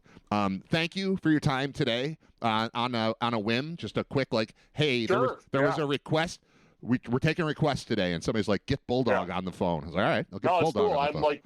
I'm like, I play golf at Delaware Park from 7 to 10:30. I'm like a semi-retired person. That's awesome. Except I got to go to work in 3 hours. Right. Which is fine, whatever. Yeah. You'll be good. All right, let's do it again soon, man. Thank you. All right, bye, Brad. All right, later. Chris Parker, a.k.a. Bulldog. He'll be on today, 3 to 6, 3 to 7. They cheat a little. A lot of times at 6, I've been noticing that a lot of times, Sal's on at 3:30, and then suddenly he's on at 6:30 again. He says all the same things. What's going on with that? Love Bulldog. Chris Parker, by request. How about that? America and the world. I got to play another song because I don't have a thing to come out. Wait, what did I write down? Oh, you know what? No, I'm not going to play a song. I'm going to we did this the other day. We had the first 50 songs played by MTV, and today I had a similar list come up. It's not that. It's just a countdown from 1989, like the top 30 songs or something on this day in 89, and I don't have the list in front of me. Oh, no, I had it. That would be a perfect fit for right now, and it's missing. So maybe I should play a song. Maybe I should play a song and then look for that and then try to come back. See what I can do. The next song I have lined up is 9 minutes long, so that's not going to work. I apologize. I can't just keep playing Billy Joel songs. I'll skip that. I don't have enough back in there. Cake is always a decent solution. If I hit the right album, what's on this one? Come on, be faster. This is how I take my breaks. And nothing I want to hear on that album. I just clicked the wrong one. Oh, it's going so slowly. I apologize. Thanks to Bulldog for joining me. Thanks to Brian Wolff for joining me, too. We're getting the band back together. All friends, all old friends that are in the circle are still on the list and still in my phone. All right, I'm playing this Cake. This is my favorite Cake song, so I play it a lot, but I need 3 minutes and 42 seconds to regroup before we wrap things up on this episode, which is number 137 of Writer Radio. Bob Gaughan will join me tomorrow. All right, song, and then we're back. I'm going to see if I can find that list because it was fun. This portion of Writer Radio has been deleted for the podcast version. If you want to hear everything that happens, listen live weekdays 10 to noon at writerradio.com. So I didn't find the list that I had. Well, actually, I did. I couldn't find it was a graphic I just saw on Facebook, and I've got too many windows open, and I can't find the thing. But it was top 40 songs, top 40 U.S., top 40 singles. It must have been from a week ago. That's no good. I just found the top 40 singles from 1989 this week, August 5th. Like, today's August 5th. And by not having that other thing open, I discovered that this top 40 weekly countdown thing exists, and I could just click any date from any year and find it. So the thing that I saw that made me want to talk about this was a top 40 singles list from July 29th, 89. But I found the more appropriate one, so I'm just going to do that. Mostly, I want to know how many of these songs I actually remember. And this would be better if I could just play all the songs, but I'm just going to go off the top of my head. We're going to count them. Should I go? I really want to count from 40 to... I mean, I could do the things that dropped out. You got time? It's 11:59. This is going to take us 15 minutes. Do you have time to stick around? I do. I'm talking to you, the listener. You're not answering me. All right. These are songs that debuted on the chart August. Here's what's going to happen. This is how I'm going to wrap up the show. I'm going to talk about all of the songs on this list. I'm going to mention them. We'll see if I know them. I might have some comments on this. Could take a long time, honestly. I should have started sooner. It's 12 o'clock. The show's over. The point here is that I just discovered this site that has all of these charts, and oh my God, I love these charts. When somebody screenshots one of these charts and puts it on Facebook, I stare at it. I don't need to use Facebook. The rest of the internet is where these people are getting it, so I can just do that. Now I've got this site. I kind of just want the show to be this, just me reading top 40 singles charts from times in the past and seeing what I remember and what I don't. This seems like a job for me and our senior music correspondent, Josh Gregory, at some point. Just pick a date, pick a year. Whatever the date is, we pick that year. Or excuse me, whatever the date is, we use that date. We pick a year. We read the list. We talk about the songs. Part of me says, oh, just do the top 10. Nope. Oh, just do the top 20. The show's over. It's 12:01. You were going to be on until 12. Save it for tomorrow. I don't want to. I'm here now. So I could just do the top 10. No. Top 20. No. There's 40 songs. All right, do that. But then it shows which songs dropped. It shows which songs are power plays. I could skip that one. And it shows this week's debuts. I guess I could skip that too. So I'm going to go this week's drops. So you know the songs that are missing. And then we're going to count backwards from 40 to 1. This is the top 40 countdown from August 5th, 1989. And honestly, I'm trying this out right now because this could be the whole show. Not the whole show, but like an hour a week could just be this. All right, this won't work that well because I'm not going to play the songs until the end. I'm going to pick one of these songs or two, and that will be the outro to the show because I have to keep the music separated. Got to keep it separated for the purpose of uploading the podcast. I'm trying to turn this into a real thing, and there's little stuff I have to do and stuff I have to remember. So don't play copyrighted music while also talking. That way I can remove it. The show remains intact. Everything's fine. So I'm going to do this without playing the songs until the end when I will play a couple songs, but then they'll get trimmed from the podcast version, if that makes any sense. I'm babbling, but that's what I do. All right, here are the songs that dropped. Send Me an Angel, 89, by Real Life. Do I remember that? Yes, I do. Send me an angel right now. Right now. The Doctor by Doobie Brothers. The Doobie Brothers had a song called The Doctor in 1989. It sounds familiar. I can't sing it to you. You don't need me to sing it to you. I'm only going to sing little snippets. I'm not a good singer. But just to prove that I remember these things. All right. And dropping also was Satisfied by Richard Marx. I won't give up until I'm satisfied. All right. Number 40. This is the top 40 list. The week ending August 5th, 89. This is August 5th, 2025. It's episode 137 of Writer Radio. I've stumbled onto a new thing. This might happen a lot. All right, number 40, Buffalo Stance, Nana Cherry. Yes, we always hang in a Buffalo Stance. All right, 39, Talk It Over by Grayson Hugh. Don't know it. 38, In My Eyes by Stevie B. Stevie B had the Postman song, which I can't sing, but I remember that. And I don't know this song, but Stevie B at number 38 in 1989. At 37, Miss You Like Crazy, which is by Natalie Cole. I didn't know that. I know the song, though. Miss You Like Crazy, Miss You Like Crazy. Natalie Cole. Number 36, Heaven by Warrant. Heaven isn't too far away. It's closer to me every day. No matter what your friends might say. That is also one of my favorite songs. I've had a thing for a while where if you're singing a song with the word heaven in it and you replace it with Kevin, it's fun. Kevin isn't too far away. We're closer to him every day. Works really well with with a lot of finding it hard to believe we're in Kevin. Ooh, Kevin is a place on earth. All right, number 35, Me, Myself, and I, De La Soul. Of course I know Me, Myself, and I. 34, If I Could Turn Back Time by Cher. If I could turn back time. Number 33 is Cover of Love by Michael Damian. Michael Damian did, what was it? He had a cover of it was a song that was terrible, Rock On. David Essex from the 70s, Rock On, and then Michael Damian did a cover of it that was worse, and that was a big hit. I don't know Cover of Love by Michael Damian, but that's what I know about Michael Damian. This segment is really like Brad having. I would do this by myself if I didn't have a microphone. That's why I'm staying on, because I'm going to do this for the next 15 minutes anyway by myself. I'm going to count it down and then sing to myself and see if I.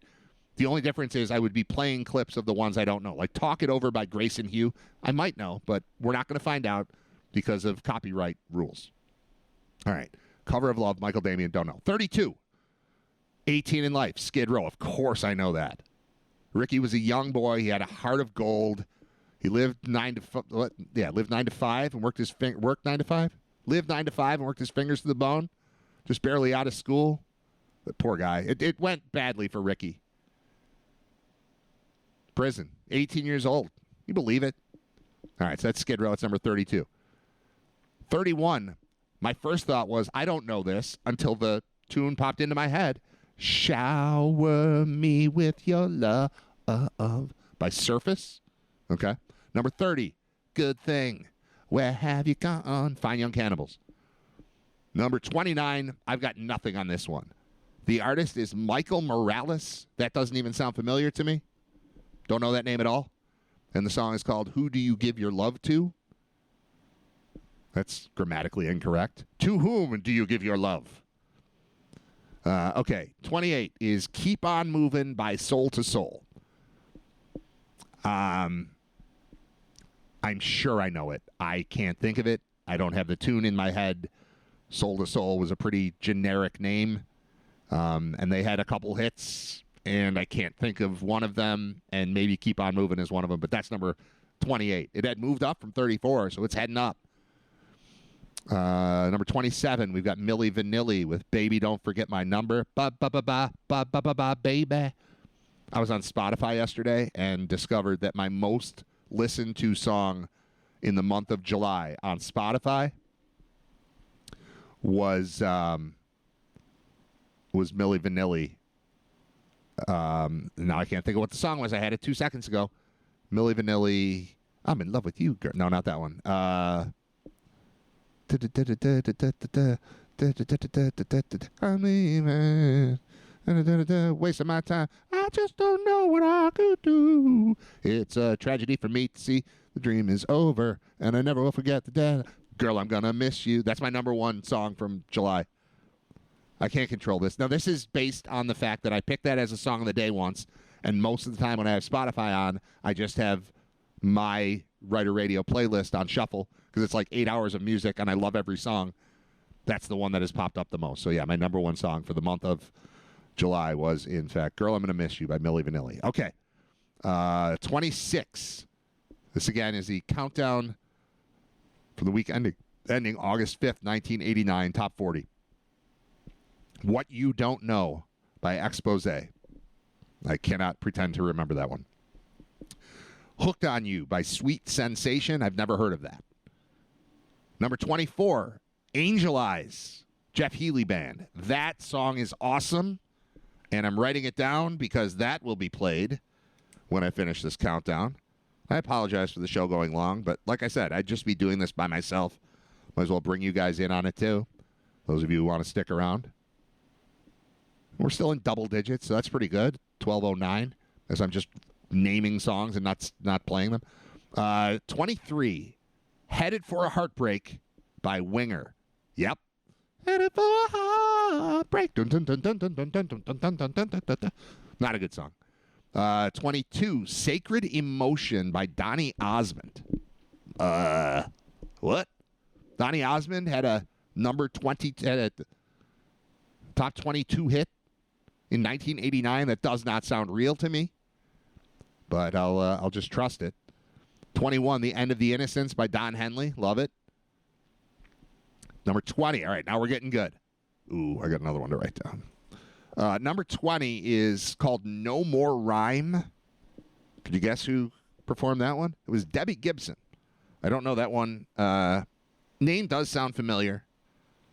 Obviously, her name is familiar, but I mean, the title sounds familiar to me, but I couldn't possibly do anything with that. At 18, Hey Baby by Henry Lee Summer. That seems like if somebody made a list, here's the top 40, one of them is fake. I would guess Hey Baby by Henry Lee Summer is the fake one, but it's listed at number 18 on the Billboard chart from August 5th, 89. All right, number 17, Hangin' Tough, New Kids on the Block. Of course I know that song. Whoa, whoa. All right, number 16, Dressed for Success by Roxette. Nope. I know Roxette. I know a few Roxette songs. That is not one of them. The Look is great. And they have one other one that is pretty cool, too. Joyride. That one's all right. Dressed for Success, I don't know. At number 15, I'm That Type of Guy. LL Cool J. Absolutely know that one. I had that album. Walking with the Panther, or Walking with a Panther, I believe was the album. I had that. 14, Gloria Estefan. Don't Want to Lose You. Don't want to lose you now. Right, yep, got that. 13, Secret Rendezvous, Karen White. I am very intrigued by that. That sounds super familiar. I feel like I like it, but I can't think of it. So that's one that I'll listen to. I'm not going to subject you to that, but I'm going to listen to that one when the show's done. All right, 12, Rod Stewart. Man, Rod Stewart's been coming up on the show a lot lately. Crazy About Her. Nope, no idea.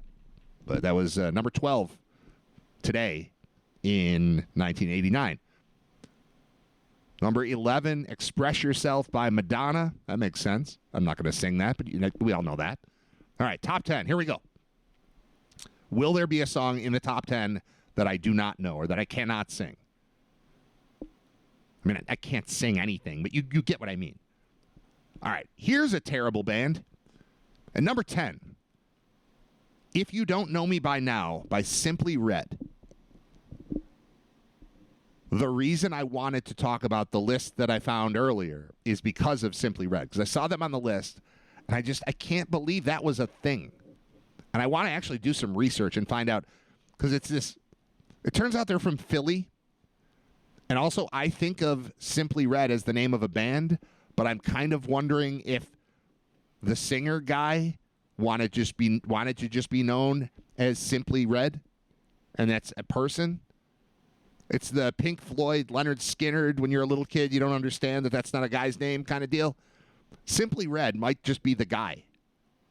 I don't care enough to look it up right now when I've got 9 more songs to name, but that's another thing I'm going to look up on my own. This is what I do by myself when I'm not performing for you, is I'm going to do a deep dive on Simply Red to see what the hell was going on there. Because it seems to be a very talentless, it's a song without a melody, sung by a guy who I guess has a good voice. And I just discovered this morning that he or they are from Philly, so it's like a Blue-Eyed Soul thing. So it's a, should I be comparing Simply Red, the singer of Simply Red, who might be a person named Simply Red? I don't know. Should I be comparing that person to Daryl Hall when trying to decide if I think that he's talented or not? I don't know. So I'm gonna dig into Simply Red. I'll let you know maybe tomorrow if it leads to anything. If it makes me like them more or hate them more. But I have always thought of that as complete crap. If you don't know me by the song, the lyrics. If you don't know me by now, you will never, never, never know me. If you don't know me by now, you will never, never, never, never, never, never, never, never know. Just sucks. But the guy probably can sing. It's just a whole package of crap I don't like. All right, so that's number 10. And number 9, Cold Hearted by Paula Abdul. He's a cold-hearted. Somebody's a cold-hearted snake. Look into his eyes or her eyes. Uh-oh. He or she has been telling lies. I can't remember if it's about a guy or a girl. It's probably about a guy. All right? It's 1989. We weren't as progressive then. Paula Abdul couldn't just come out singing about a girl being a cold-hearted snake. We'd all wonder what the hell was going on with Paula Abdul. So it's probably he's a cold-hearted snake. Look into his eyes. Uh-oh. He's been telling lies. All right. Number 8 is I Like It by Dino. Here's what I remember about Dino. He looked like Fabio, kind of, and he sucked.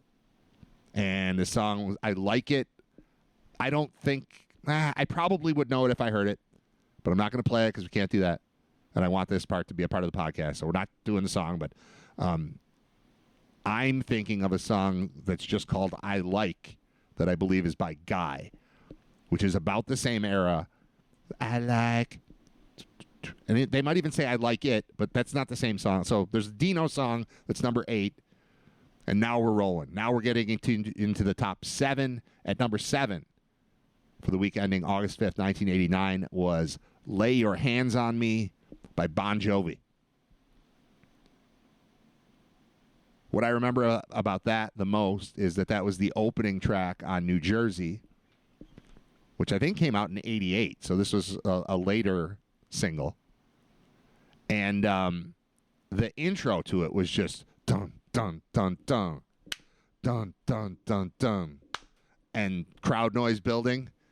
And then it starts with just sort of like a background vocally, like, lay your hands on me, lay your hands on me, lay your hands on me.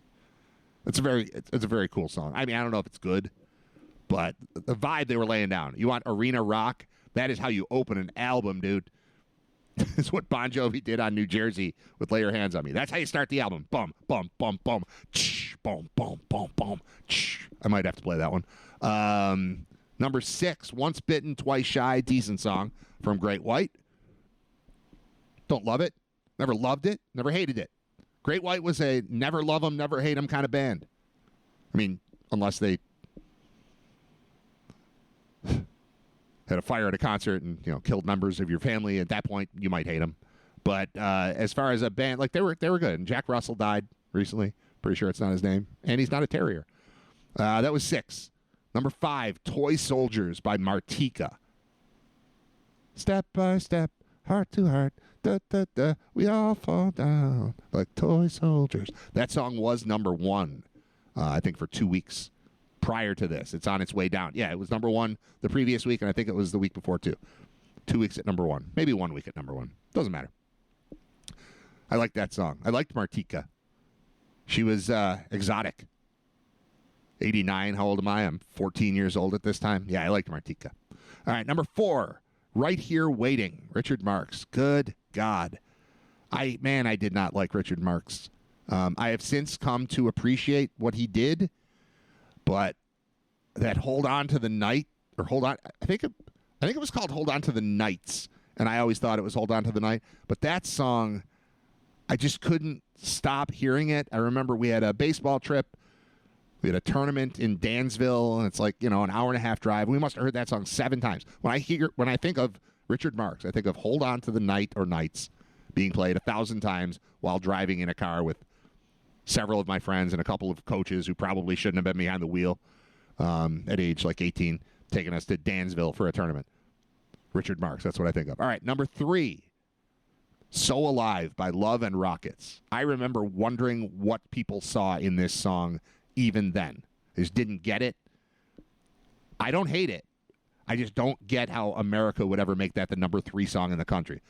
I don't know what color your eyes are, baby, but your hair is long and brown. It was just like, ugh. That said, I might listen to that when the show's over. Number 2, On Our Own, Bobby Brown. Love it. That was the theme from Ghostbusters 2. Too hot to handle, too cold to hold. They call the Ghostbusters and they're in control. Had them throwing a party for a bunch of children. All the while, Slime was under the building.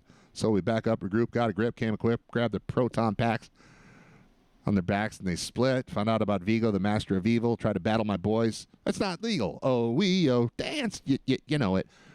I guess we're gonna have to take control. I might play that one On Our Own.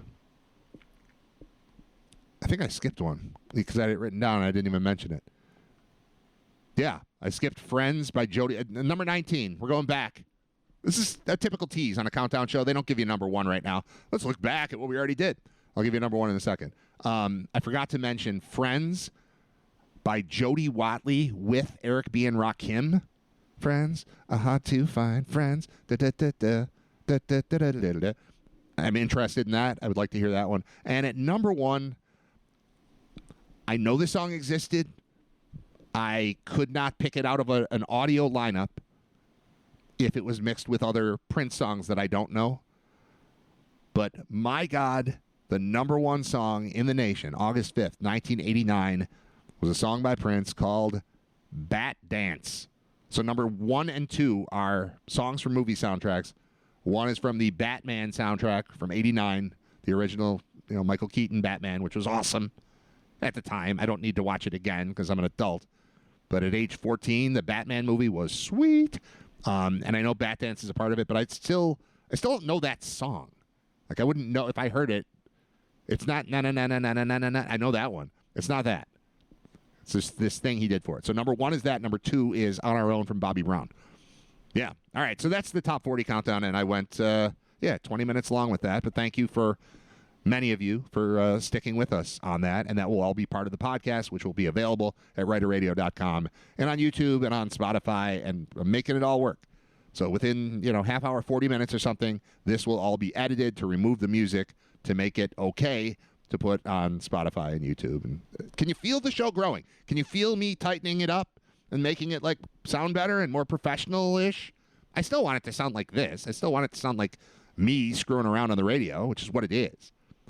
But also I want to do all the stuff right so that we can grow the audience. So walking a fine line here, selling out a little bit for the man. But that's what you got to do. If this is, I want this thing to be viable and functioning, that's something that has to happen. All right, so now I'm going to go to YouTube, and I'm going